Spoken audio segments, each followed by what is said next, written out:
عالم اسلام میں سے عالم عرب ان کے شکنجے میں جا چکا، کیوں بنا کر کھڑے ہوئے ہیں اسرائیل کو ماننے کے لیے اور سر تسلیم خم کرنے کے لیے؟ بہرحال نوٹ کر لیجئے، عالم عرب جا چکا۔ کوئی دن کی بات ہے، میں سنسنی پیدا نہیں کرنا چاہتا، لیکن حالات اور واقعات سے نگاہیں بند کرنا بھی کوئی دانش مندی کی بات نہیں ہے۔ یہ ایودھیا کی مسجد شہید کی گئی، ابھی یہ ایک بہت بڑا مزار جو ہے شہید کیا گیا، اور اس کے ساتھ کئی مسجدیں شہید کی گئی۔ یہ سب کیا ہے؟ یہ مسلمانوں کی نفس دیکھی جا رہی ہے کہ کوئی غیرت اور حمیت نام کی کوئی شے باقی ہے؟ جیسے علامہ اقبال نے وہ نظم لکھی تھی عبد القادر روہیلا بڑا ظالم جفاجو کینہ پرور تھا، لیکن یہ کہ اس نے جو ایک ٹیسٹ لیا تھا کہ وہ جو عورتیں ہیں تیموری خاندان کی، ان میں کوئی رمق رہ گئی ہے؟ معلوم ہوا کہ نہیں، کہ غیرت نام تھا جس کا گئی تیمور کے گھر سے، ختم، غیرت نکل گئی۔ اسی طرح ایودھیا کی مسجد، اب چرار شریف، اور یہ کوئی دن کی بات ہے کہ اب مسجد اقصیٰ کا نمبر آیا کہ آیا، اس کے لیے پوری تیاریاں ہو چکی ہیں۔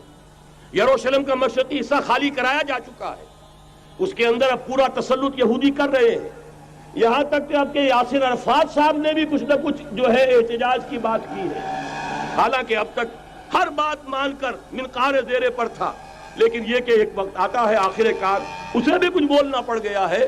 لیکن یہودی اب پیچھے قدم ہٹانے والا نہیں ہے۔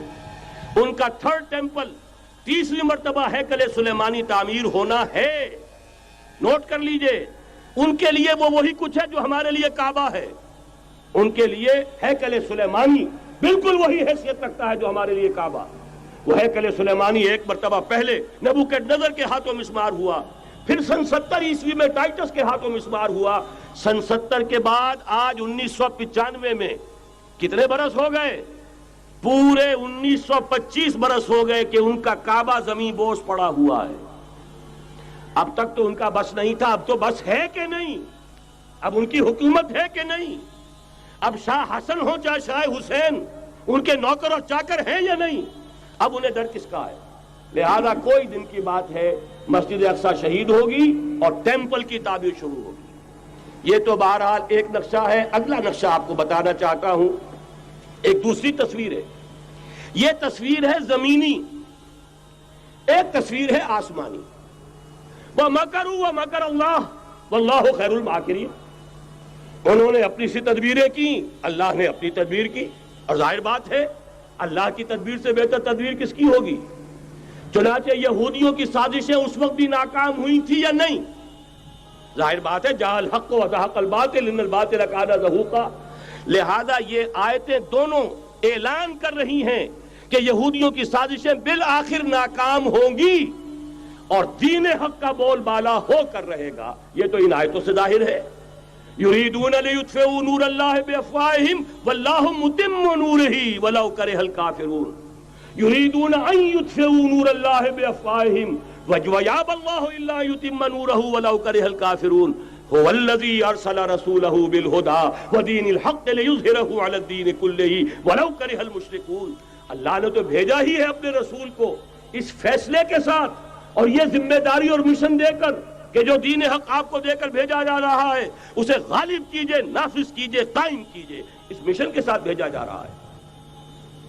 قرآن کہتا ہے ببانگ دہل وَمَا أَرْسَلْنَاكَ إِلَّا كَافَّةً لِلنَّاسِ بَشِيرًا وَنَذِيرًا۔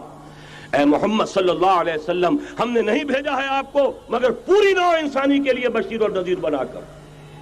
تو جان لیجئے کہ یہ مقصد بعثت محمدی صلی اللہ علیہ وسلم بتمام و کمال اس وقت پورا ہوگا جب کل عالم انسانیت پر، کل روئے ارضی پر اللہ کا دین اسی طرح غالب ہو جائے گا جس طرح کہ محمد رسول اللہ والذین معہ صلی اللہ علیہ وسلم ورضی اللہ تعالی عنہم اجمعین، ان کے ہاتھوں سے، ان کے ایثار سے، ان کی قربانیوں سے، جن کا نقشہ آپ کے سامنے مولانا کھینچ چکے ہیں، ان کے اثار، ان کی قربانیاں، ان کی محنت، ان کی جفاکشی، ان کی سرفروشی، ان کے جان تن من دھن لگا دینے کے نتیجے میں جیسے اس وقت غالب ہوا تھا کل روئے ارضی پر غالب ہوگا، تب کہیں جا کر مقصد بعثت محمدی مکمل ہوگا۔ یہی وجہ ہے اقبال نے کہا تھا وقت فرصت ہے کہاں، کام ابھی باقی ہے، نور توحید کا اتمام ابھی باقی ہے۔ لیکن ساتھ ہی خوشخبری بھی دی تھی، یہ چمن معمور ہوگا نغمہ توحید سے، آئے گا وہ دور، یہ چمن معمور ہوگا نغمہ توحید سے، لازماً آ کر رہے گا۔